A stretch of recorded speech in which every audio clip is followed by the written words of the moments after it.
All right, right on time. So this is a great thing. My name is Francis Shen, and it's a pleasure to welcome you to panel number 2 on payment, delivery, and emerging issues in clinical care. A nice segue from our previous panel. We'll continue to hit some really big questions. For instance, what exactly is age? Pretty big one, and big solutions, re-envisioning and rethinking Medicare, for example, all while trying to balance really complex ethical and legal dilemmas and potentially competing policy goals. All right, our housekeeping is the same. You know the drill. We're going to go in order on the program. Each of our panelists knows they have 10 minutes and no more than 10 minutes. We'll hold questions till the end, and when we get to questions, just flip your placard up and we'll go around and get to all of them and have some rich discussion. All right, my pleasure to introduce our first talk and first paper, Biological Age, Exploring Ethical and Legal Issues Linked to Its Use in the Clinical Context. There are 3 co-authors and 1 presenter. Co-authors are Alessandro Blasimme, a lecturer in the Department of Health Sciences and Technology at ETH Zurich, also an expert in bioethics, and was here at Harvard before as a Fulbright Schumann Scholar to study in the program on science, technology, and society. So welcome back to Harvard. Also his colleague Mattia Andreoletti, a lecturer in the Department of Health and Sciences and Technology at ETH Zurich, and research interest in philosophy of medicine and bioethics. And the third co-author is our good friend and convener, Glenn Cohen. So thanks to all 3 of you, and I will turn it over to Alessandro to take us through the paper. Thank you very much, Francis. I'm really happy to be here today, and I've been working on healthy aging and dementia prevention for a few years, and I'm particularly excited to present this new work on the notion of biological age. So I very much look forward to your feedback. This is what I'm going to do in my 10 minutes, or 9 and 35 seconds. I'm going to say a few things about how to understand the notion of biological age itself, and then I'm going to address a comparison between biological and chronological age in issues of access to healthcare services and allocation of health resources. And finally, I'm going to say a few things about how we could possibly use the notion of biological age in practice. So what is biological age? We are all perfectly aware of the fact that life expectancy is on the rise across the globe, although not everywhere in the same way. This is a phenomenon that has been going on for quite some time, and there are indications that it's not gonna stop, at least not in the next couple of decades, which increases the burden of age-related diseases and makes it particularly challenging for healthcare systems to cope with that. However, we also know that some people live longer than others. These are the famous blue zones. We know that the prevalence of centenarians in these areas is very much greater than in other areas of the world. We're not interested today in going deep into why that is the case. There is a lot of research going on in this area, but we only want to highlight that there are different rates at which longevity is distributed across the globe. Analogously, we are all very aware of the fact that different people age at different rates, meaning that people that are born in the same year might exhibit very different characteristics in terms of how they are able to conduct activities of daily living, and also with respect to morbidity and mortality risks. Here on the right, you see a clear example of somebody who's most likely frail, thereby functionally impeded in some basic activities of daily life. Now, the point is that we might make sense of differences in longevity as well as differences in functional and health state of people of the same age through understanding the delta, the difference between chronological and biological age. So this is what biological age is intended to do. Chronological age is a very familiar concept. It's very easy to determine, provided that you have access to accurate birth records. And also, we're very familiar with associating chronological age with a number of phenotypic characteristics that are typical of old age. In recent years, there has been an expansion of our scientific understanding of what are the mechanisms at the cellular and subcellular level that determine aging phenotypes. And therefore, there is increased understanding of also possibilities to interfere with the process of aging. Biological age, instead, is a notion that tries to capture the reason why, or tries to quantify the extent to which people of the same age might exhibit certain different characteristics in terms of morbidity, mortality, and functional abilities. There are a number of different biological substrates that can be used to calculate biological age, meaning epigenetic states, proteomics, glycomics. There are different ways of calculating biological age in different organs, and of course there are different models that are present in the literature. But it's important to bear in mind that biological age describes the delta between the expected and the actual state of a person. There are at least three important generations of biological age clocks. Initially, biological age clocks were based on DNA methylation data to basically simply predict chronological age. Then a second generation integrated health outcome data to actually predict health span, morbidity, and especially mortality. And finally, more recently, there are longitudinal data that are added to these models to understand how the rate of biological aging varies across different phases of life and different organs. As I said, chronological age is easy to determine, biological age not so much, but what we are interested in our paper is actually whether, provided that biological age clocks can be accurate, whether it is ethically acceptable to use biological age instead of chronological age to inform a number of medically relevant decisions. So, age is already being used in medical practice and also in public health. For example, age as remaining time, so how much life years remain to live for a person, is a criterion that is used in organ transplantation, but also in assisted reproductive technologies. We also use age as a proxy for success, for example, to determine short-term survival after organ transplantation or any other procedure. Fertility is also depending on age, and also certain disabilities of the feature depend on the age of the parent. Age is also a criterion that measures productivity, so in public health interventions that aim at moving the burden of disease across different age groups, this is something that is taken into account. Then age is taken into account in the famous fair innings argument, so as to whether people have had access to a fair amount of chances to reach certain important milestones in life. And finally, age is commonly used as time spent, so counting up.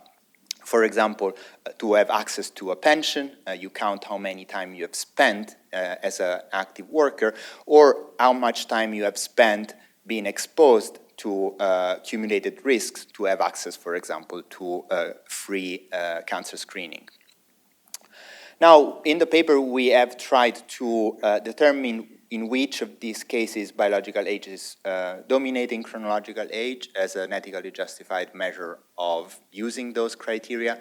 And we basically concluded that If we are looking at counting down as a criterion to use age in medical decision-making, biological age, provided that it is accurate, it's to be preferred to chronological age because it is likely more accurate in terms of predicting years remaining. As a proxy of success as well, if it can be proven that biological age is accurate, it should be preferable to chronological age. In terms of productivity, none of the two is particularly good, but at least biological age can help distinguish within the same age group those individuals that are more likely to be productive. In terms of age as time at bat, so the varying argument, none of them is particularly good. And in terms as, for example, being exposed to risk, chronological age is a good predictor, for example, of cancer, but biological age promises to be even more accurate. Now, these are considerations of using biological age in ideal conditions, so provided that we can assume that it works, that it's actually measuring well what it's supposed to measure. But in practice, we need to be reminded of the fact that we are now thinking about aging as a plastic phenotype that is amenable to modification through lifestyle choices or even to some drugs like metformin or rapamycin, for example. Therefore, we need to understand that biological age is something that it can be tempting to use, but biological age models, like any other predictive models, may reproduce or amplify biases in the data that we use to create them. And disadvantaged people are more likely to have higher biological age than others, which can be of disadvantage, but it can also lead to acquire priority if biological age is used wisely. Biological age might reflect also genetic privilege, so the fact of having better genes, and this should not play a role from an ethical point of view. And finally, there are possible misguided uses of biological age, for example, as using this criterion to, let's say, rush to interventions that are not proven to slow down aging. So this is a brief summary of the paper, and I look forward to the subsequent discussion. Thank you very much. All right, thanks, Alessandro. We'll next hear from Professor Sharona Hoffman, her paper addressing the challenges of cognitive decline in the physician workforce. Professor Hoffman is a professor of law and bioethics, the Edgar A. Hahn Professor of Jurisprudence, and co-director of the Law Medicine Center at Case Western Reserve University School of Law. She hosted an awesome conference in 2024. Check it out, Cognitive Decline in the Law, and is also the author of Aging with a Plan, How a Little Thought Today Can Vastly Improve Your Tomorrow. Professor Hoffman. Thank you so much. Yes, I have a very uplifting topic for you today. So, cognitive decline in the physician workforce is a problem, and it's a problem that has come to the attention of healthcare organizations. And so several of them have implemented late career practitioner policies, and among them is Yale New Haven Hospital. So Yale New Haven, between October of 2016 and January of 2019, tested 141 clinicians who were 70 and older, not just doctors, other clinicians as well. And alarmingly, it found that 12% of them actually had cognitive deficits that could affect job performance, and so it took appropriate action. So you might think this is very positive. It identified problems, it protected patients, but the EEOC was not that happy with this, and it sued Yale New Haven Hospital for age and disability discrimination. We'll talk about those legal theories in a minute. I thought I would just share some statistics with you. So in 2024, 20% of working physicians were 65 and older. 22% were 55 to 64, so they were going to soon become seniors. Your risk of Alzheimer's disease doubles every 5 years after age 65, and almost a third of people who are 85 and older have Alzheimer's disease. I actually found that a little encouraging. I thought that figure would be higher. And so it's not surprising that employers are concerned about this and have tried to implement some screening programs. But what are some concerns with employers doing this? First of all, what test should they select?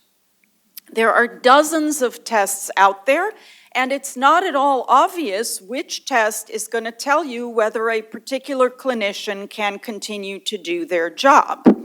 Also, what cutoff score do you use? There's no science behind that. How do you know what number will tell you whether somebody should continue working or not? And in fact, people with mild cognitive impairment can often continue working safely for quite a while, and that's in part because cognitive deficits may be outweighed by decades of experience and building skills and practicing your trade. And so a lot of people should not be told that they have to stop working. Finally, with employers, you have to worry that they are acting much more out of concerns about litigation and profitability rather than the best interest of patients and employees. So back to the legal theories. So the EEOC says there is age discrimination, and we have the age discrimination in employment law prohibiting age discrimination. And the EEOC says if you have a test that is not triggered by job performance problems, but rather just by a birthday, just by turning 70, that is per se discrimination. I think that's pretty compelling. Now, you might say quite the opposite. What these testing programs are doing is not trying to discriminate, but rather trying to protect clinicians, to make sure they can keep working safely and not have their career end in catastrophe. I don't know if any court is going to accept that. We shall see. The New Haven case is still ongoing as far as I can tell. Disability discrimination, that's another interesting issue. So we have the Americans with Disabilities Act, and that includes a provision that specifically addresses employment testing. And what it says is that any testing of employees has to be job-related and consistent with business necessity. The EEOC has interpreted that as meaning it has to be triggered by actual evidence of problems performing your job. So again, just deciding to test a particular segment of your workforce, in this case older people, and going on a fishing expedition, seeing, well, are we going to discover any disabilities? That is not appropriate under the Americans with Disabilities Act.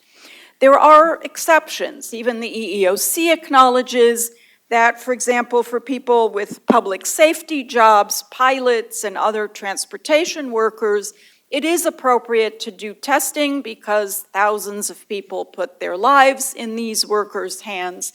You might draw an analogy. We all put our lives in the hands of doctors, and so maybe testing for cognitive decline is appropriate in the same way. Again, I don't know if any court is going to accept that. So some recommendations for employer testing. If you are going to have a late career practitioner policy, you should approach that with care. It is fine to do individualized testing. If you have employees who are exhibiting job performance problems, it's not only appropriate to test them, it's actually your responsibility. We're not trying to create an unsafe workforce, certainly not in the medical arena.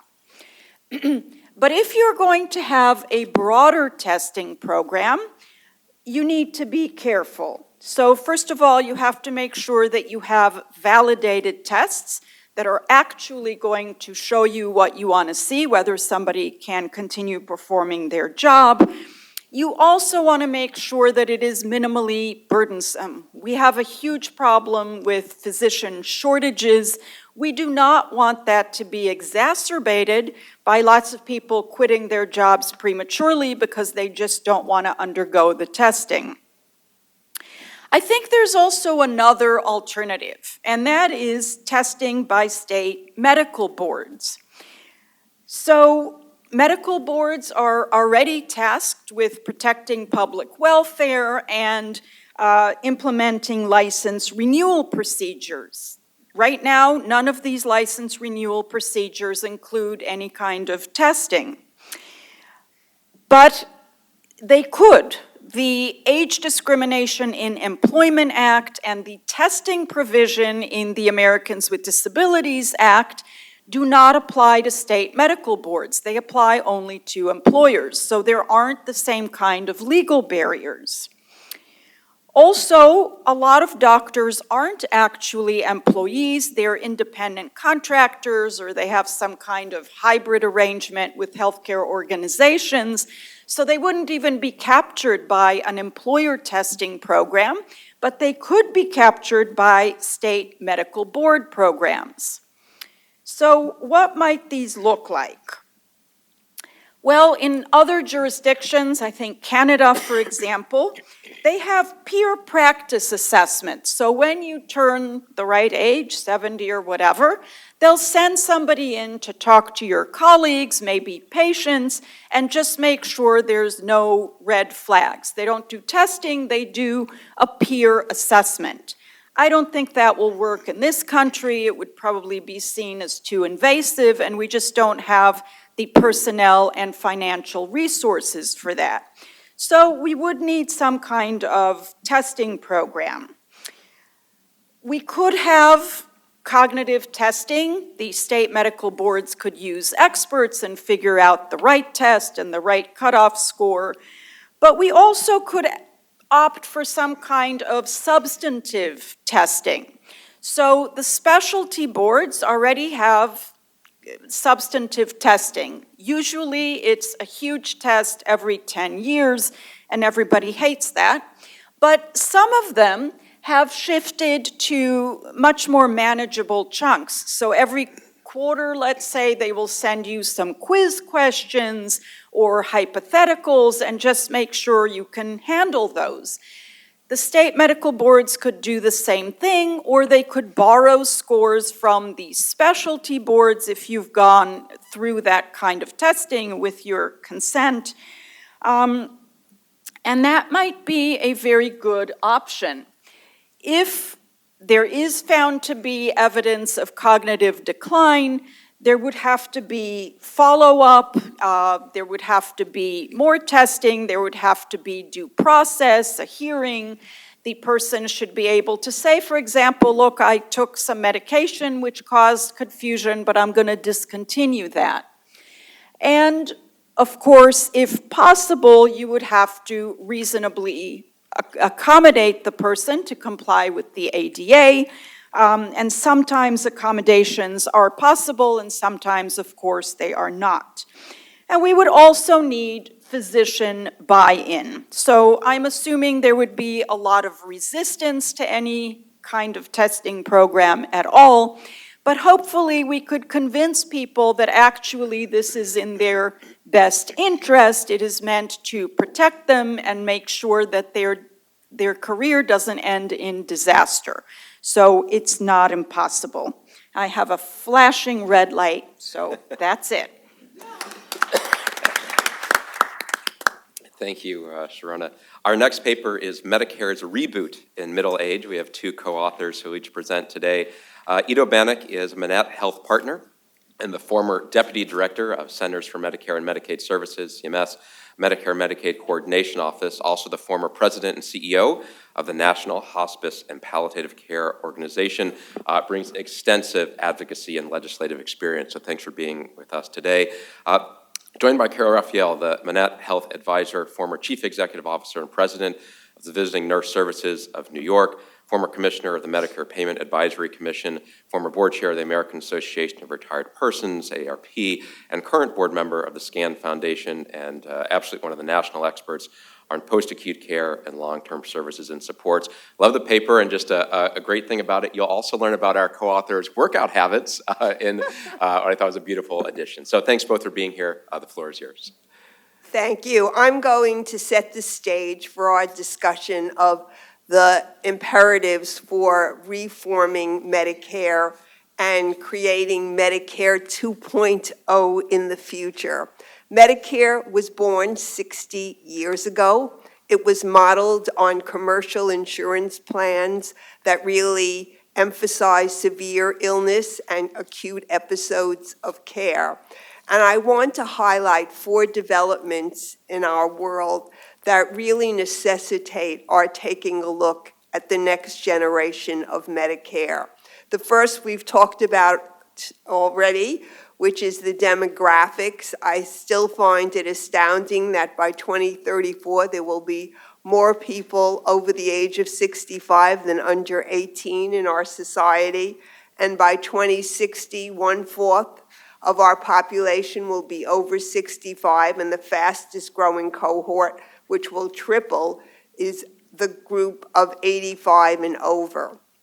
Secondarily, I think it's really important that we recognize that chronic conditions have become the centerpiece of our healthcare system.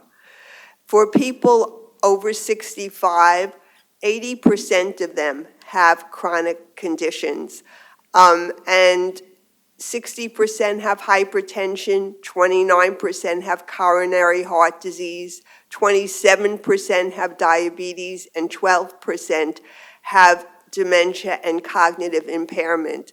I was always startled when I was the CEO of the Visiting Nurse Service, and I would do a home visit, that the typical patient of the 31,000 patients we saw in their homes each day had 5 to 6 different chronic conditions.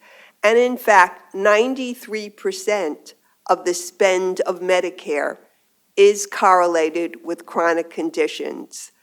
In addition, it is important to acknowledge that one of the implications of the prevalence of chronic conditions is that people begin to need care and support with what someone referred to earlier as activities of daily living and their mobility as they age and have a fervent desire to remain as independent as possible in their home and community.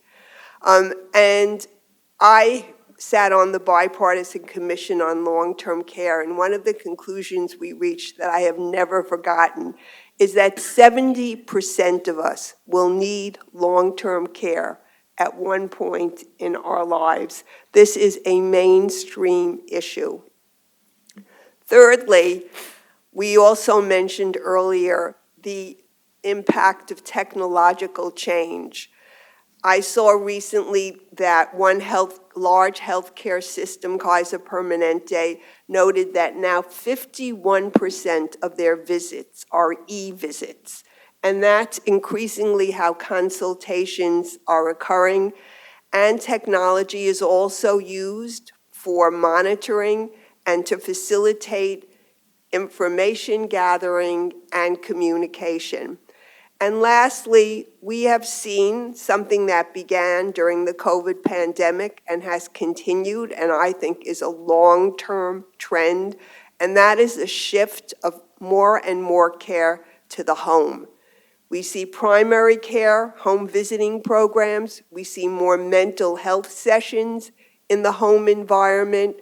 We see lab testing and imaging, and we also now see dialysis in the home setting. McKinsey just completed a study that indicated that by 2030, 25% of healthcare will be delivered in the home setting in the Medicare population, in both fee-for-service and Medicare Advantage.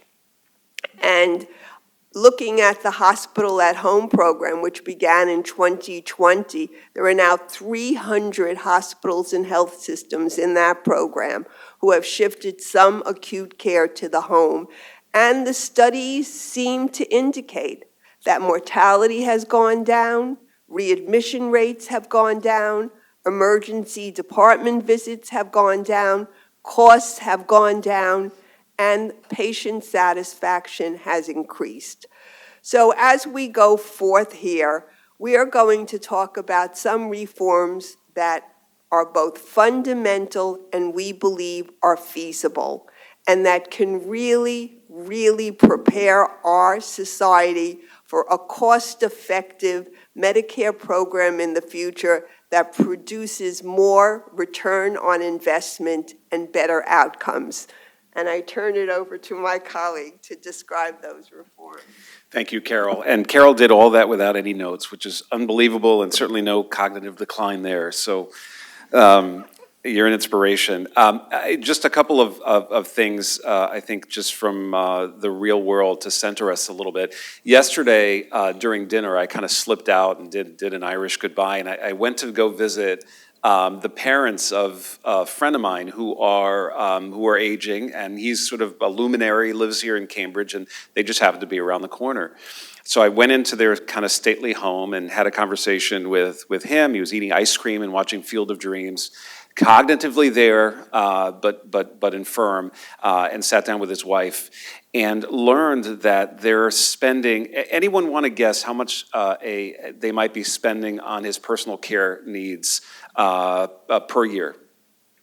A number, any number? Okay, pretty close, $250,000 a year. He gets personal care through an aid service. He gets some help in the morning. He gets some help in the evening, and that amounts to about $250,000 a year. And I think that is kind of one vignette, I think, that illustrates, in a sense, what we need in Medicare. Because if he went into the hospital all the time, of course, that would be paid for within limits. So we have all of these kind of built-in judgments that we sort of made and stuck in time, in a sense. When people get onto Medicare, I remember, when I was at the Medicare Rights Center, the number one concern people had and surprise people had when they got onto Medicare was people think it's a long-term care program. People think that they're going to get some personal care with it, and in reality, that is not at all part of the program. So you either decline into Medicaid, in which case that covers it, or you impoverish yourself. So vignette number one is, here's a family, a stately family, that is impoverishing themselves and eventually going to get onto Medicaid because Medicare doesn't cover any personal care. The second example is from my life. My wife's great Aunt Ruby had COPD, a chronic disease like dementia, in a sense, where there's no cure, and folks continue to sort of get worse and worse until they die.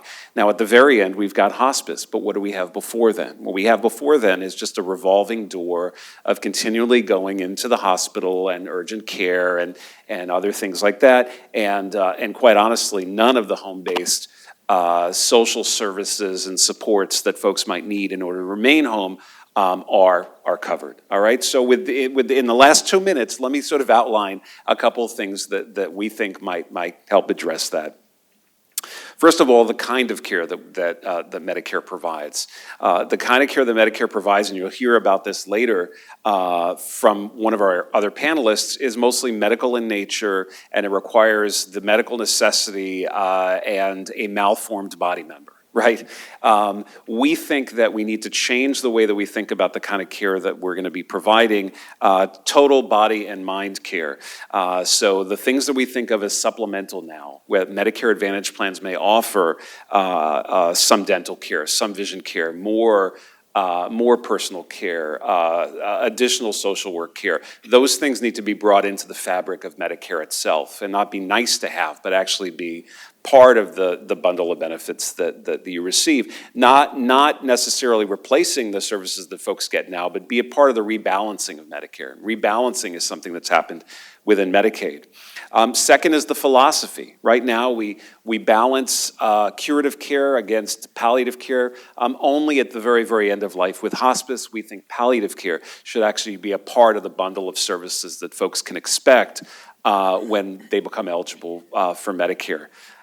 Three is the site of care, and Carol talked about home-based care being this rebalancing, also sort of preferencing home-based care in addition to institutional level of care. We saw during COVID, people were home, people wanted to receive care at home, they didn't want to be institutionalized, didn't want to end up isolated. We learned a lot during that, let's use it. And lastly, another thing that we learned that Carol referenced as well is the growing use of technology. There is times when people need a helping hand, a touch. People are isolated and lonely, but there are times also when, especially in rural areas, technology can help bring care to people who aren't receiving it now. So again, these things shouldn't be nice to have, but should be a part of the fabric of Medicare itself if we're evolving it into the future. Thank you. Look forward to the conversation. Really appreciate it. Thank you, Guido and Carol. We're going to stick with our Medicare theme and hear from Professor Kaplan on modernizing Medicare for extended health spans. Professor Richard Kaplan is the Guy Raymond Jones Chair in Law and Professor of Medicine at the University of Illinois Urbana-Champaign. A true expert in elder law. He's written the book, Elder Law in a Nutshell. He created one of the nation's first elder law courses. Also an expert in taxation and a great teacher, multiple times winning the Outstanding Professor Award at the law school. Professor Kaplan. Thank you very much, and I want to thank the conveners for choosing this topic. I have been receiving the email blast from this center for years, and have always been very eager to somehow cram myself into one of your conferences, so I was pleased with this particular topic. I'm talking today about Medicare, and as Carol's already indicated, the context is that Medicare is 60 years old actually next month, and the key point here is that the basic structure is essentially the same. There have been some significant additions, to be sure, including private managed care, to which I'll return shortly. That was added almost 40 years ago, more than 40 years ago. And the next big change was prescription drugs in 2003.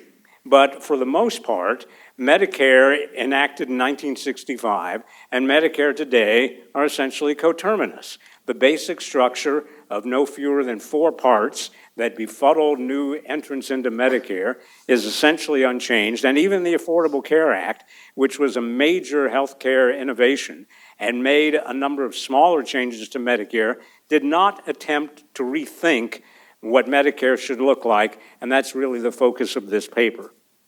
In the meantime, the practice of medicine has changed dramatically, and that was, of course, the impetus for having this conference.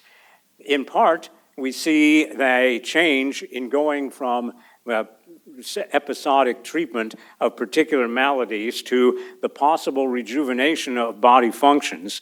This is not only going to be better for people, but it's actually going to extend the portion of their lives that are healthy. So it's not merely increasing longevity, it's increasing healthy part of longevity. And the key focus is going to be on proactive restoration rather than these kind of treating specific episodes.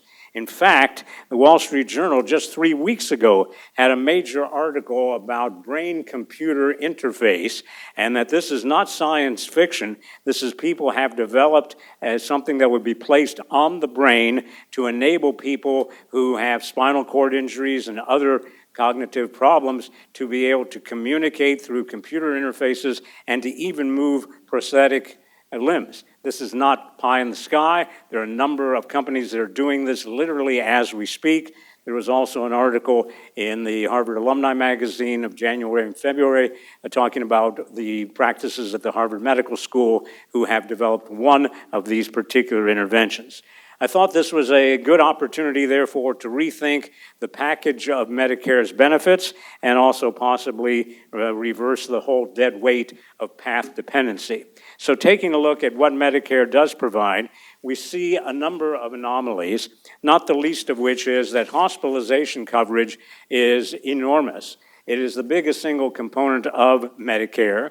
It is, some would say, ridiculously too much. It allows 60 days plus extensions when the average time that a Medicare patient over 65 spends in the hospital is about 6 days. Most likely, we would see with these new innovations that hospitalizations will be more frequent, but will be shorter as they attempt these kinds of new therapies. Similarly, residential care settings will focus more on rehabilitation rather than simply temporizing where the person is, and will be part of this new therapies. Prescription drugs, which we'll come back to, will be even more integrated into medical practice, as many of these therapies are going to be prescription drug focused, and as a consequence, they will be a more significant part of the Medicare budget than is already the case. Oftentimes, the introduction of these new items raises questions about who should pay for it, and we've seen this with Wegovy and Ozempic and other weight loss drugs, where the idea is that maybe this should be more a cost borne by the individual patient. So as a result, one of the consequences of the new medicine will be more of an attempt to shift personal cost exposure to patients. Finally, medical care itself will become much more coordinated across different providers and settings. So these changes are going to be manifested in a variety of opportunities here to make Medicare more simpler from the standpoint of someone who just comes onto Medicare. In fact, when I introduce this subject in class, the students are simply horrified. Now, to be fair, they've been living in the workers' paradise of student health insurance, but even those who have been in the real world and had employer-provided health care are mystified and befuddled by all of the various choices that they must make. So, for example, Medicare Part A, so-called free Medicare, people get that without any further ado. It's not free. They've paid for it throughout their working life through the payroll tax, but it's literally one size covers all, and for better or for worse, that is the easy part. From there, it's a series, as I describe in the paper, of 7 major decisions. First of all, do you want to enroll in Medicare Part B, which covers primarily doctor's bills? It is unfathomable, even perhaps in 1965, but certainly in today's day and age, to have a health insurance program that doesn't cover doctor's bills. There are reasons of path dependency and lobbying that I can explain why that happened in 1965, but in the current year, it is absolutely inexcusable. But the fact remains, people have a decision to make. Do they want to enroll in Medicare Part B? There is a premium attached. It's heavily subsidized, but there is still an out-of-pocket cost. If they want to defer it, then there will be a delayed enrollment penalty that never goes away, so there is a downside risk to taking this step at that point. But in any case, by incorporating that into the new Medicare, we would eliminate that particular decision point. Similarly, there's all kinds of costs, deductibles, co-payments, co-insurance that require that people can end up paying unlimited amounts. In fact, this is one of the anomalies. Medicare is the only healthcare system in the United States with no stop-loss limit, so that people's personal exposure is uncapped. As a result, the market has responded with private products called typically Medigap insurance. Some people were privileged still to have employer-provided retiree health insurance, but an article I did in the Yale Journal of Health Policy showed that companies are eliminating that without any pushback from the courts, and that is becoming more and more an unreliable source. So more and more people are signing up for Medigap insurance.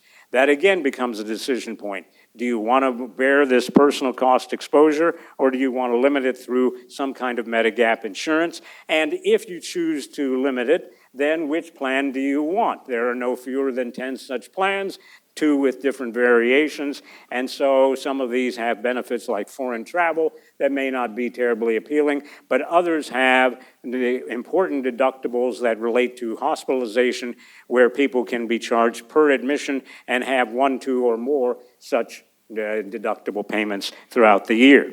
If they do want to have Medigap insurance, then of course it becomes which one. Similarly, prescription drugs. Once again, it is unfathomable in the year 2025 to have a healthcare insurance program that does not include prescription drugs as a matter of fact. Now, when students hear this, they think, well, they took one time course of treatment for mononucleosis and they were one and done. That's not what older people face. All of the chronic conditions that Carol laid out have a lot of prescription regimens that enable them to live with these conditions and to avoid hospitalizations. This is a good thing, but it should be incorporated into Medicare without people having to decide whether they want a Part D plan or whether they want to wait and pay a delayed enrollment penalty that once again is permanent. Even if they want it, they are confronted with no fewer than at least 38 different plans in every state, and this choice changes literally annually as the companies decide which plans to drop, which particular medicines they'll include in their formularies, which dosages, and literally which dosage frequencies they will have. People have instead decided sometimes to just throw their hands up and go with managed care, as the Berry and Deere paper coming up this afternoon shows. There is some serious cost reduction strategies that these companies employ that border on the, shall we say, terrible. But at a minimum, as my paper points out, it mainly serves to skim off the healthy employees, the healthy Medicare beneficiaries. That's great for the Medicare companies. It's not clear that it provides any real benefit for those particular individuals when they switch into traditional Medicare, and so that also should be eliminated. Thank you very much for your attention. All right, thank you, Professor Kaplan. Our final paper on the panel this morning is Must Be This Old to Enter, Fairness and Benefit Problems with Elder-Targeted Healthcare, presented by Professor Govind Prasad. Professor Prasad's an associate professor, currently at the University of Denver Sturm College of Law, but moving to the University of Colorado College of Law. His research applies bioethical and distributive justice principles to the law to address problems at the intersection that we're talking about today, health, law, and policy. So, Professor Prasad, I'll get your slides up and running. Yep. Sure.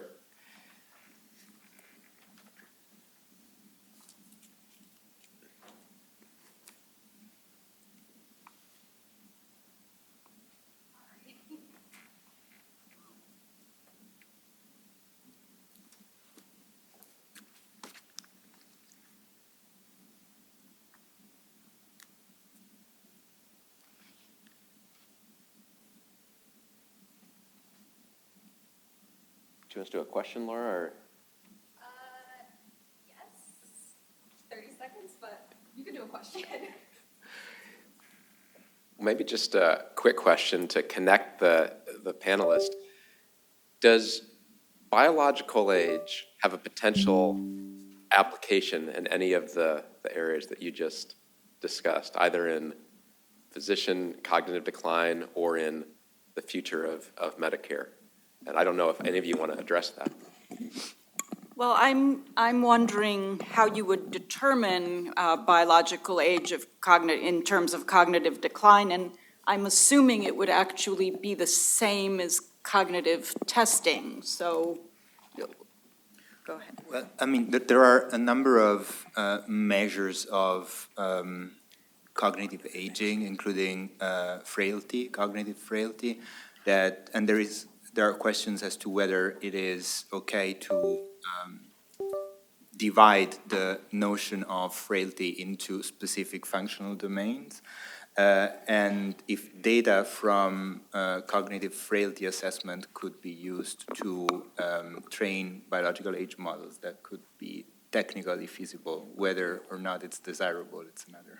All right, we'll do one quick response from Dr. Kaplan, then we'll turn it to you. Yeah, I think that there are a lot of people I know who are in the active workforce who are turning age 65, and sometimes their employers force them to get onto Medicare Part A. If they could show that their biological age is not 65, they could stay on the employer plan and would not be restricted to those particular providers who accept Medicare. Neat twist. We're going to come back to that. All right, Govind, thanks for the flexibility. All yours. Thank you. So, this has been done by the introduction, so I'll just go on to the first slide to talk about what elder-targeted healthcare programs are. You know from this slide that I think that they have fairness and benefit problems, but I'll first say what these programs are. So I say this by talking about, where geographically we might find elder-targeted healthcare programs. And I think Medicare, which many of the other panelists have talked about, I think is the paradigm case for these programs. So Medicare, as you know, is, in order to be eligible in the U.S. for Medicare, with a few exceptions that I'll get back to later, it's through achieving a minimum age 65. And elder-targeted healthcare programs, as I define them, generally are going to limit their benefits to adults who are chronologically older than a defined minimum age, where that minimum age is somewhere, past the median or past the halfway point of the typical lifespan of beneficiaries. So they're age targeted, and they're targeted to people in the later rather than earlier part of their lives, based on a minimum age requirement. Beyond Medicare, in many other countries and in some programs in the US, so many countries that have universal health insurance for most things have a Medicare Part D-like thing for prescription drugs, where they do have special, more generous prescription drug benefits where eligibility is conditional on minimum age. Long-term care is another area where some countries base eligibility, making at least one of the eligibility criteria that you have to have attained a certain minimum age, although other countries base it purely, say, on functional limitations on ADLs, for instance. And in the US, the Washington long-term care proposal more recently and the Class Act did not base it on age. But long-term care and prescription drugs are areas where you see age used in the way that I'm describing in the talk, used as a elder-targeted health program. So why are these programs used? I think one big reason, this relates to Alessandro and colleagues' talk, is that it is easy to measure. It is a lot easier to measure than measuring challenges folks are having with ADLs or measuring means testing. It also avoids incentives to become eligible. So this came up in the discussion in a prior talk of Medicaid asset planning. Means testing can create incentives to organize your assets or your income in order to become eligible for the program that in tax policy terms is often described as having a deadweight loss effect.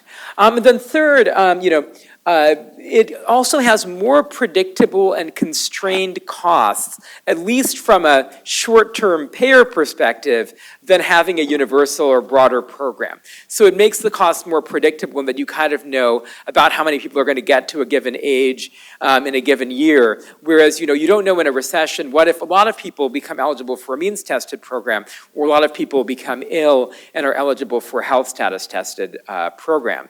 Then last, I think another explanation for this that is more normative and less, more factual and less normative is that older adults, I think factually are, as a group, more politically organized and more politically powerful than, say, people who are poor, people with lower income, poor health status, or the general public as a whole. So I think that's another driver of, for instance, certainly in the US, why we have some of these programs look the way that they do. So why not? Why am I concerned about elder-targeted healthcare programs? I think the primary main initial concern I have is about fairness. So imagine you had a healthcare program that was targeted either directly or indirectly to favor wealthier people, or to favor better educated people, or to favor people who don't have lifelong disabilities or who are not as subject to racism. I think you all would largely think, that seems like an unfair program design to directly or indirectly favor wealthier people or people who don't face racism as frequently. But elder targeting toward a higher minimum age has each of these effects. because wealth is a very strong predictor of who survives to that age, so is education, so are many disabilities, so is subjection to racism. So elder-targeted healthcare is going to favor your wealthier, more educated, non-disabled, racially dominant groups over those who are poorer, less educated, disabled, and/or targets of racism. Another sort of piece of this is if you think about, a specific case. So imagine somebody who develops terminal cancer earlier in life. She's 65, under 65, say. It's going to be worse off. You're going to be worse off than somebody who develops it later purely because, your lifespan will have been shorter. You won't overall get to live as much life. And you're also likelier, for reasons that I've said and that I'll have the next slide be about, that's also correlated with being disadvantaged in these other ways by income and wealth, by education and so on. And then in addition, this person is going to be asked to pay, given current structures, into these programs, even though they're unlikely to ever benefit from this program because she'll die before she uses it. Now, we often require people to pay into programs that they're unlikely to ever be eligible for because of mere chance, right? So, we require women to pay into prostate cancer screening, even though they're unlikely to, personally directly benefit. We require, all of us to pay right now into, taxes for free and reduced price elementary school lunch. I don't think those are unfair. I don't think you all think those are unfair either. But it's at least facially objectionable to require disadvantaged people to pay into a program from which then they'll be disparately excluded because they're disadvantaged. So I think that is a trouble with elder-targeted designs. There's also an efficiency problem that I want to spend a little less time on, which is just that I think it ends up being, for instance, a big incentive in the current arrangements. Rachel Sachs and colleagues have written about this, to develop medical interventions for Medicare patients as opposed to interventions for people with Medicaid only or with S-chip. And so it does create an incentive that in some ways to develop interventions for people who are likely to have, this is a chronological rather than biological, but it's the explanation is really biological rather than chronological, but have less time that they will benefit from the program. This next slide, this is from the Financial Times, just illustrates the point I was making graphically on the prior slide. So if you see life expectancy, the sort of slope up of this age slope is sloping up with income also. So the people who are dying earlier in life are skewed toward those lower income, toward the bottom percentiles of income, and those who live longer are skewed toward the top percentiles. And you see this very strongly in the US, and you also see it as well in many other countries like the UK. My thought here is, right, I think it's worse to be the person who dies at 70 than at 80, even if you have the same income. It's additionally, worse that not only that, but the person with the low income is likelier to die earlier. So what should we do about all this? One, I think, simple thing, so one thing that I'm not going to advocate for is that, one might say, we should have abolition, we should abolish Medicare. I don't think we should abolish elder-targeted programs. I think in practice that would not work out well. I think it makes a lot of sense to be really wary of across-the-board increases in eligibility ages.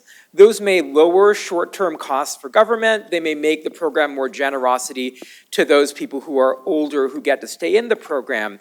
But they tilt eligibility toward an even more advantaged group, because as you push eligibility up that age slope on the prior slide, you're also pushing it up the income and wealth slope. Other options are you could have either targeted or across-the-board lowering of eligibility ages. So you saw, for instance, the Biden, Medicare at 60 or 55 proposals. You could have targeted proposals where you target earlier eligibility for people, say, with particular disabilities. I think this may relate in some ways to thinking about it through a biological age eligibility. Another thing is that more generally, insurance often finances help for people who are eligible by using funds from those who are ineligible. Again, I think this is fine when the ineligible are luckier or better off. Life insurance payments to people who die are financed by premiums paid by the living, but financing healthcare for the long-lived by taxing the unlucky short-lived is the flip side. It uses funds from the unlucky to finance care for the lucky. There's this book, Allocating Pensions to Younger People Toward a Social Insurance Against a Short Life by this French economist, Gregory Pontier. I don't think that's going to pass anytime soon, but I think it's an interesting thought experiment to consider. More generally, I think designing benefits not based on a chronological minimum age, but based in a way that helps everybody whose brain or body puts them in need of assistance would be a fairer and more beneficial path forward. So thank you, and I'm looking forward to the questions and to the discussion with everyone. Thank you. All right, so this is a chance where you can flip your placard to get in the queue, but I want to give our panelists a chance first. We can go right here. To respond to anything you've heard, any questions, I may throw in one question. I've already done one. Professor Kaplan, I know you want to go first in response to Cohen, and we'll start here. Well, actually, I was going to start with Ido and Carol. Great. Not responses, just sort of suggestions for making that you may want to add to the paper. On the idea of dental insurance, you may want to expand and talk about the 2021 proposal that was made at the beginning of the Biden administration to make dental insurance part of Medicare, this was partly a response to, this was one of the attractions of Medicare Advantage, is that it's been covering dental care, and the thought was, why shouldn't that be part in this day and age, particularly since oftentimes dentists are first line of defense in picking up some conditions.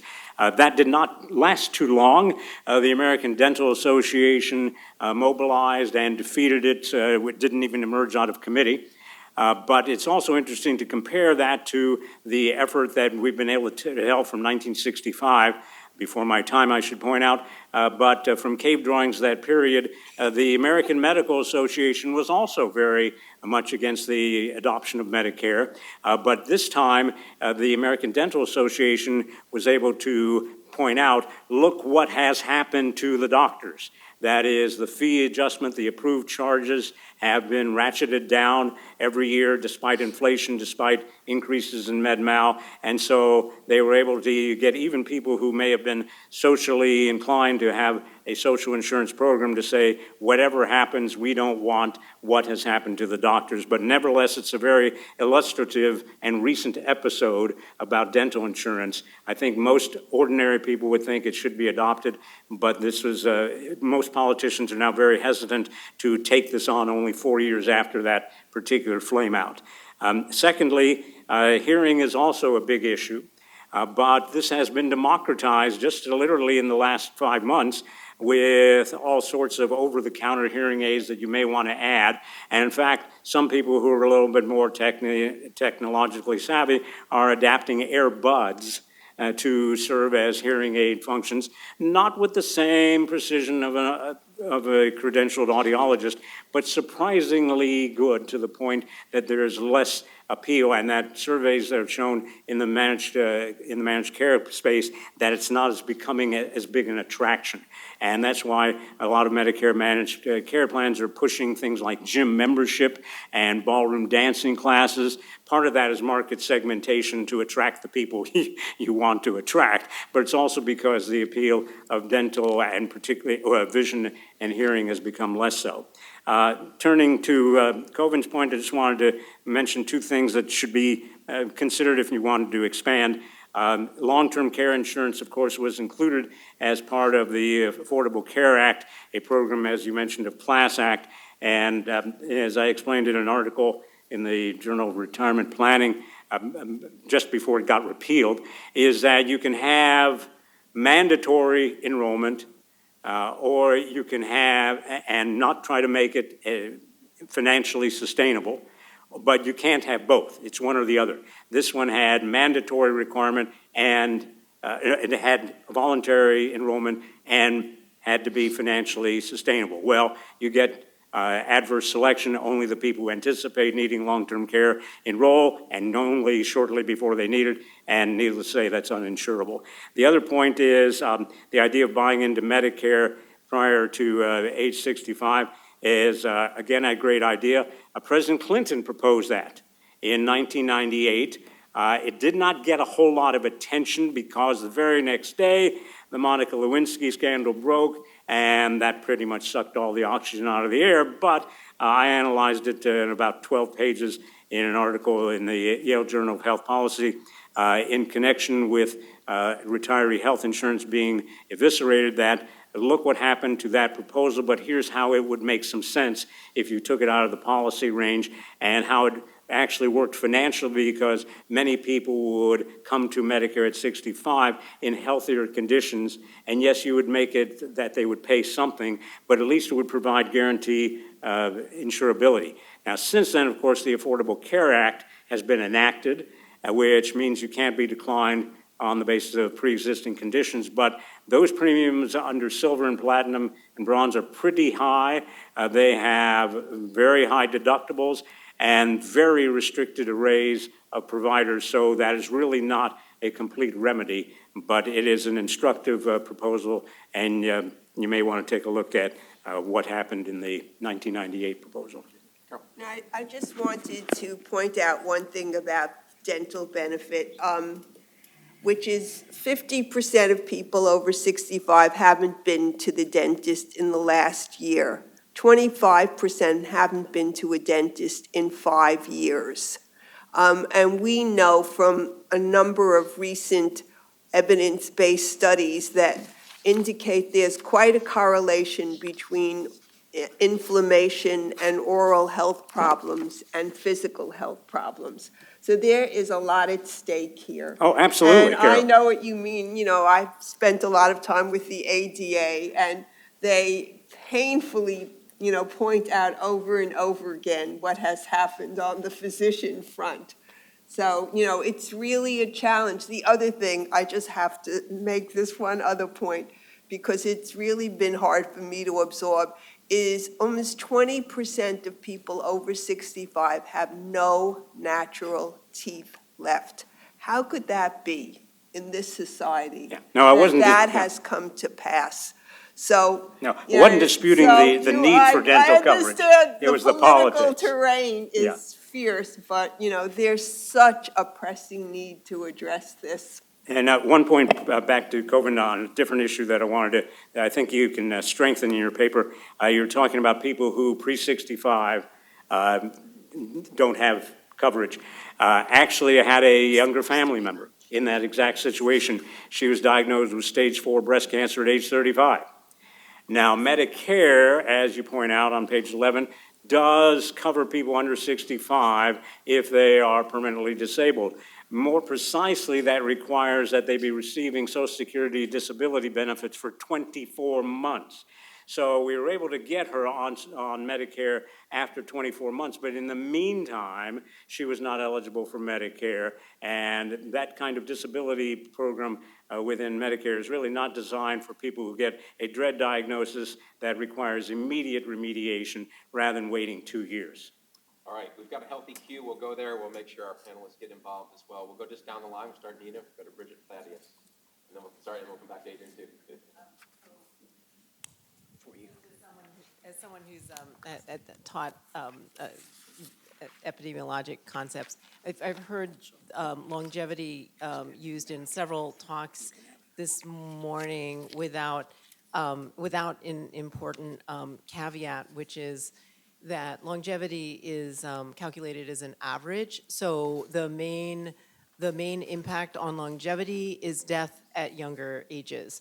So 100 years ago, 4 out of 10 children didn't make it to age 10. Infant mortality will affect mortality the most. And I'm looking at a page from CDC with different race and different ages, and between 65 and 84, there's actually about the same ratio of death among different races. So there's the difference in longevity has to do with more deaths at younger ages. So I just wanted to make that point. Great, thank you. Let's go to Nina. one brief comment and one question for everybody.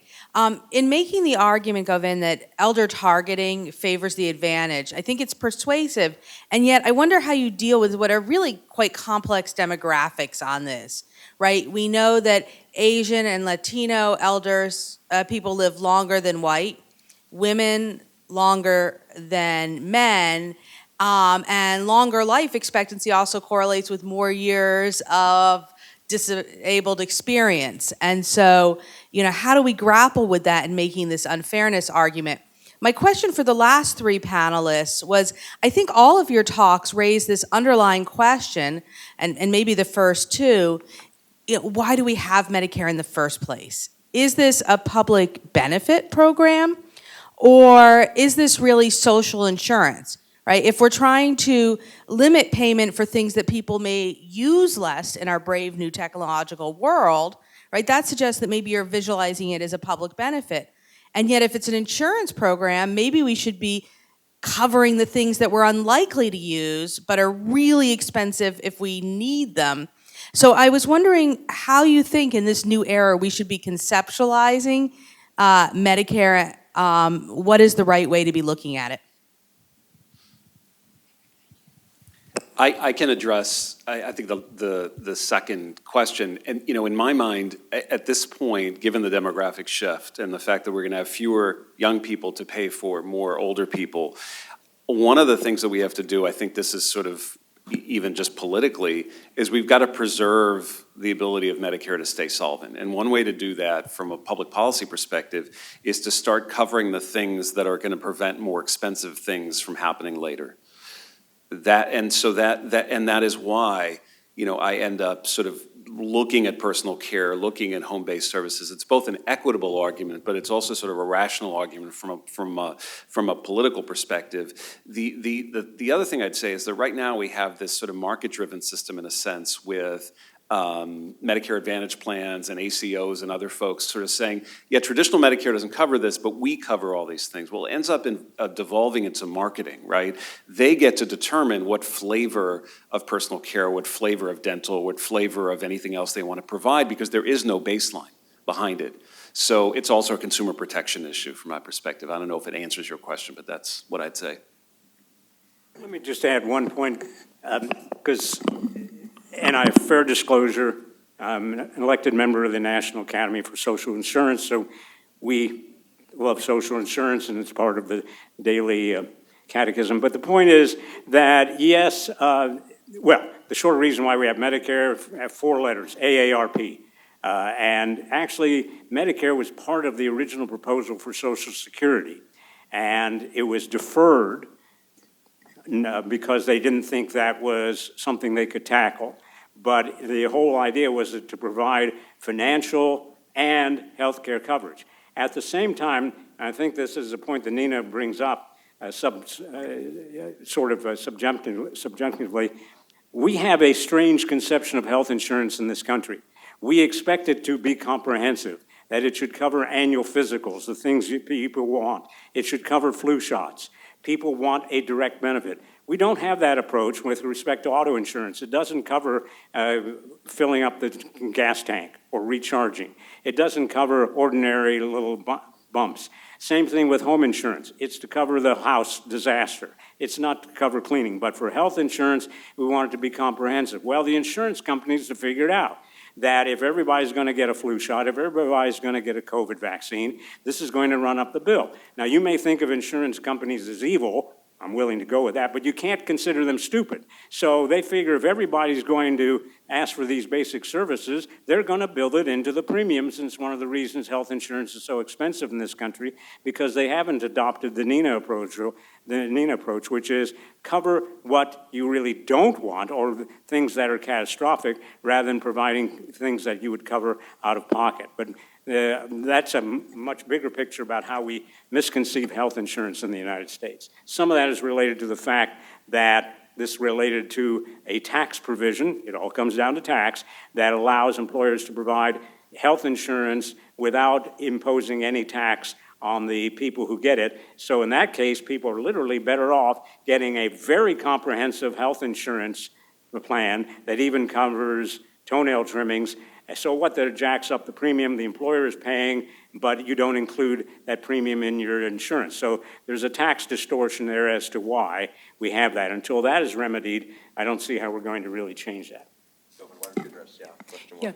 Yeah, so I appreciate, Nina, thank you for that question. I think I have two thoughts about it. The first, I think, with respect to both of the racial demographic groups, census categories you talked about, Asian and Latino, I think it's so interesting and so complex because both of those groups, there's been a lot of work on to what extent, instead of having a umbrella health assessment, we should have disaggregated assessments within that category. So I know National Academies has been doing some work on thinking about disaggregated assessments for Asian Americans, and I imagine there's similar work for Latino Americans, and I think it'd be interesting to know whether sort of within each of these categories, the longer-lived sort of subgroups within those categories and shorter-lived sort of track with some of the same wealth phenomena that I'm talking about, or whether we're really seeing what people I think used to call in the 1990s literature the Hispanic paradox in life expectancy, where that does persist, where a group that really does look systematically more disadvantaged nevertheless has a longer life expectancy. The more general thought I have about this is that in some way what I want to do is to try to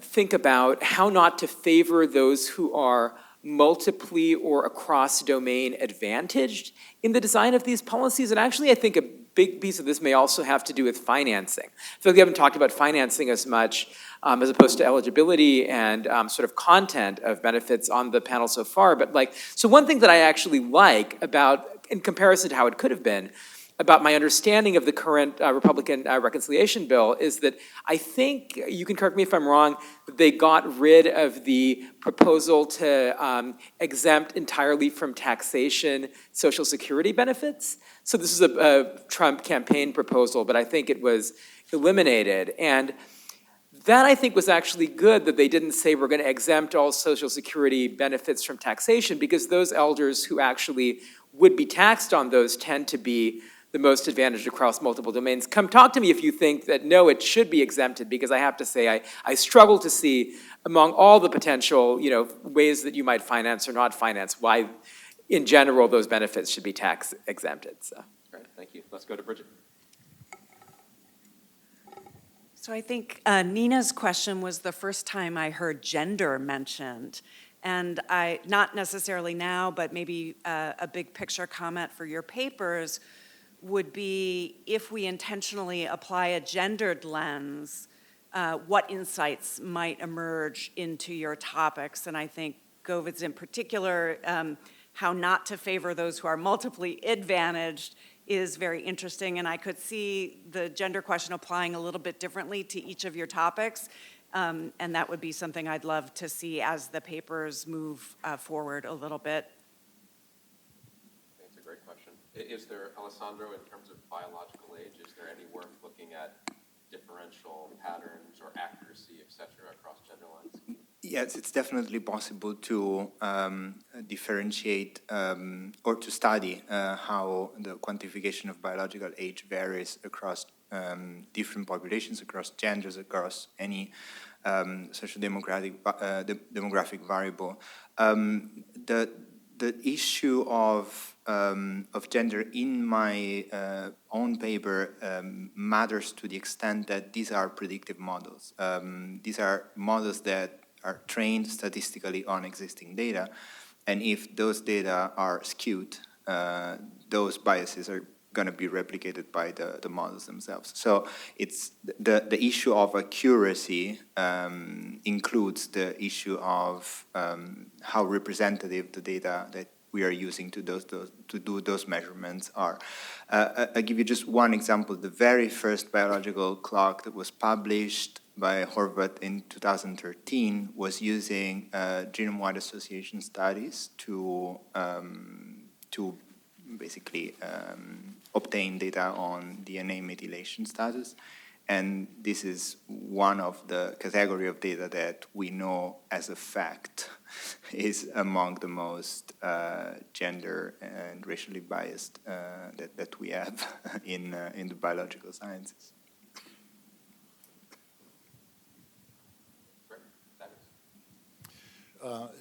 Sharona. So I think you said, like, we can't test just the old doctors, and we can't wait for them to start injuring patients before we start testing them. So then I wonder, why can't we just test straight up across the board everybody, right? Everybody in the whole hospital. And I think like in the military, right, you have to take PT tests, not just, like for your whole career. You have to keep taking them all the time. Now, there's still a couple other problems, which is detection's only the first stage, right? You have to actually be willing to do something about it. And I guess I'm a little bit alarmed because the track record, both with cognitive impairment and more recently with sexual misconduct, is many, like UCLA, USC, Columbia, they're very well aware that this doc is raping patients left and right, practices for years and years. So they know there's a problem, yet no willingness to restrict privileges. I like the medical board giving the job to the medical board, and I know you know this, but everything I've ever read from Elizabeth Pendo and others suggests that medical boards have a serious resource and competence problem. So then I'm like, well, are they the right ones to be? Can they do it? Will they do it? Right. So testing everyone in the workforce, that is an option, but you would still have an Americans with Disabilities Act problem because you would be going on an even bigger fishing expedition. And what I didn't have time for, there's also actually a disparate impact race discrimination problem because certain minorities just per se do worse on these paper and pencil tests. Though I think Trump said there's no more disparate impact, so maybe that's not relevant. There is a huge resource problem with state medical boards, so we would have to invest more in those boards to enable them to have the capacity for testing. So that is, that's definitely a point. What was your last query? That even if a hospital or other kind of health system, they are able to figure out who to test or how to test, and then now they find out, like Yale did, that 12% have some kind of impairment, right? All the evidence suggests, because there's a shortage and each of those physicians is generating $2 million a year, that there's no willingness on the part of the administration to restrict their privileges, even though they know that they have an impairment. So I think in the case of cognitive impairment, there may be more willingness because the doctor can actually kill a lot of people that way. I think with sexual misconduct, you figure, the patients aren't going to say anything. Larry Nasser went on for years and years, and all right, it's patients, and they thought this was part of the treatment, and nothing bad will happen. So I think if you have a doctor who's shown to be completely incompetent and you're worried that patients are actually going to die or become severely disabled, that's a little bit different. Can I add a word on this? Just briefly. It's interesting that when you mentioned that doctors don't like those tests, everybody hates them. This made me think of the fact that, especially when it comes to cognitive function, we're likely to see an expansion of the use of digital biomarkers to test cognition. That is something that can happen without, sort of in the background, without an official test actually taking place. So it's a dimension, it's a technological dimension of testing that needs to be taken into account. There is a news piece in Nature today that explains how AI is being implemented in the healthcare sector too rapidly without proper checks, and this is also an area in which those tools might be implemented a little bit too quickly, and so there could be sort of a background testing happening unbeknownst of those who get tested as well. So you would tell them you're testing their cholesterol, but you're testing their cognition. This is one option, or you might get tested cognitively just by looking at your stroke dynamics on a keyboard. Frightening. Okay. Let's go to MTs. Sorry, Susanna. Thanks. I have two short questions, one for Sharona and one for Alessandro. And Sharona, I may have missed it in your paper, but I kept looking for private contract solutions, HMOs or hospitals insisting, respecting your proposal that this might be best suited for state medical boards. I wondered if that's a way to just let folks know up front, this is part of the deal. And then Alessandro, I'm going to shift gears and then I'll just leave you both to tell me I'm being curmudgeonly. Alessandro, my question about biological age is whether if we made an algorithm or a sort of equation that was much less about biologic markers and much more about sort of social determinants of health, if we might not get just as close to predictive ability and better than chronological. And I think you grapple with that a bit at the end of the paper, because it's troubling to think like we're pretending to measure this other thing, but actually it's the same as what we're sort of trying to avoid talking about.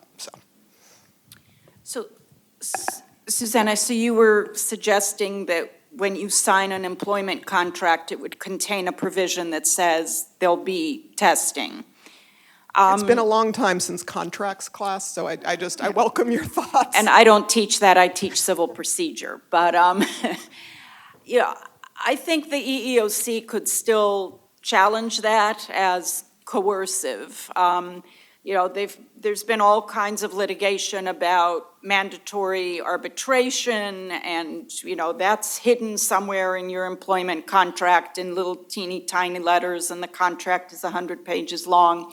So I think there would still be objections, and people would say, well, I signed it when I was 25, I wasn't thinking about this.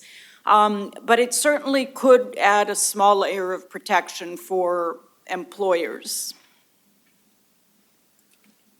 Thank you very much for the observation. I agree very much that biological age measures that become more accurate because they're trained on data that include social demographic variables are likely, very likely, to replicate what we already know about the social determinants of health. Two observations are in order here. One is that in science there is a sort of, let's call it, biological fetishism. So for some reasons, we want to see the biological readout of inequality determined by social factors. This can be also advantageous because numbers are convincing, and there is an operational aspect of biological age that can activate interventions a lot more directly at the individual level, but also at a group level compared to pledges for intervening on the structural factors that determine health inequalities. I couldn't agree more that the focus should be there, but it's also true that there is a convincing, immediately intuitively accessible aspect in a number that in 2 digits basically explains a gap between chronological age and health state. Great. All right, so we've got 9 minutes and 3 questions. I think we're in good shape. We'll go to Empton. My question's for Govind. I guess we're all painfully aware that equity-based programs have a rather precarious existence. And while unfair, the universality of programs like Medicare and Social Security, it also builds in a political constituency for those programs. And it's one reason that programs like Medicare and Social Security persist. And so I guess I'm wondering whether, in light of that imperfection, whether we can think of it as building sort of political insurance into the social insurance. So I don't agree with the premise that they're universal. If you are below the age, you can't get them. But I agree with the, I think, underlying thrust of the comment, which is that you have to be mindful of legal and political constraints in design. And so that's why, as I said, I'm not for abolishing these programs, because I think it would be hard, both politically, let alone legally, to have a constituency for some other ways of designing it, say around a health status-based additional entitlement. But I think this sort of strategy, I've been puzzled. I need to look at the preprint that Richard nicely sent me. Why have these efforts to push down the eligibility age for Medicare to 60 or 55 never ended up working out? Is it just short-term costs? Because it's not obvious to me why that kind of expansion, which I think would serve goals of not further advantaging the multiply advantage, why those kinds of program changes have not yet been successful. I really appreciated the conversation around long-term services and supports and was happy to hear that cutting across a couple articles. This is a comment and a question, I think, mostly for Ido and Carol on your article. You had mentioned kind of cost savings as one reason to include kind of home care, personal care benefits, and I think there's a lot of real conversations happening in real time. But wanted to maybe get your sense of this intersection of Medicare and Medicaid and who it is actually saving money for, and the benefits of putting home care in Medicare may actually cost more in Medicare but save in Medicaid, and how to kind of think about those two things politically. And then also, I think it was in your article where you were talking about nursing home coverage and the idea of expanding that, and just wanted to make a comment as you kind of consider that, to make sure we're not kind of rebuilding in an institutional bias as we think about long-term services and supports in Medicare as we're kind of working against that same issue in Medicaid. Thank you for that. The question about whether Medicare investment in long-term services and support saves Medicare money or saves Medicaid money, I think potentially the answer is both. I mean, potentially and dynamically, providing more care for people in the home so they don't have to access institutional care could save Medicare money, but that's speculative. I think that the Medicaid argument is a much better argument, which is if you provide individuals services so that they don't decline either physically or financially, they won't decline into Medicaid. And if you delay that by a day, then you, by definition, save money.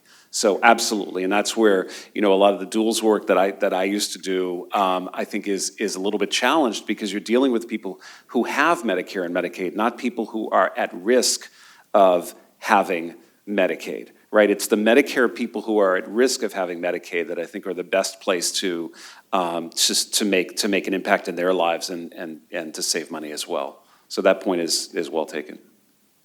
I mean, I would just briefly say that part of it is to figure out how to go upstream. So if you have a Medicare benefit that goes upstream, then you don't have the classic case that someone has a fall and all of a sudden they have descended into the realm of needing long-term services and supports. And we know, like, there were 254,000 falls each year, and about 25% are sentinel events that really lead to a complete trajectory of decline. So I think we need to reconceptualize it. I mean, we tend to have a system that is a rescue system, a fix-it system at the end of the line, rather than really thinking about how you can keep people as healthy and functional as possible for the longest possible period. And then in terms of nursing homes, I don't think there's an easy answer here, but I'm convinced that we do need some residential models, that there are some people who can no longer be cared for at home, and it may be they don't have a caregiver or they don't have the support network. And how do you create a residential model that not only gives them the security and safety, but also gives them social interaction? Because we know what the price is for social isolation. I don't think we have those models today in a way that's viable, but I do think we need to think about a continuum that includes them. Let's go to Tara. Okay, thank you. I know we're right at time. My question builds off Allison's quite a bit, and it's this theme of like how do we finance Medicare going forward, given if we want to create these upstream interventions, we want to save costs. So I work quite a bit in the telehealth space, and I would love to get Carol and Ido's thoughts in particular, but anyone on the panel, like the debate we have in telehealth and paying for telehealth and these e-visits and the hospital care at home is whether it's going to be a parity equation, right? Where it will be the same price if you're an in-person visit or if it's a telehealth visit. And one of the reasons why I think we're in this like back and forth slog of, it's renewed for 90 days in terms of, whether or not telehealth will be extended, whether or not it will be renewed for 6 months. And like that creates a lot of uncertainty in the reimbursement space where providers can't really ramp up their telehealth business. But also, if you want to talk about saving costs in the long term, should it be parity for a lot of these things that, visits and what have you, that what that would mean in terms of, saving, like sustaining Medicare, but I guess, is that the trade-off? Do you have to think about parity in terms of permanence to get these things permanently part of the Medicare system? I actually have so many follow-up questions, but I'll stop there. Well, the very short answer here and the long answer over lunch. My short answer would be no. Hospital at home and hospital in the institution should not be the same amounts. And I would just say that I think we need to reconceptualize this. We need hybrid models. It isn't an either or. And I just think we need to put a different paradigm out there than what we have currently. Thanks to all. This is right on time. This is a great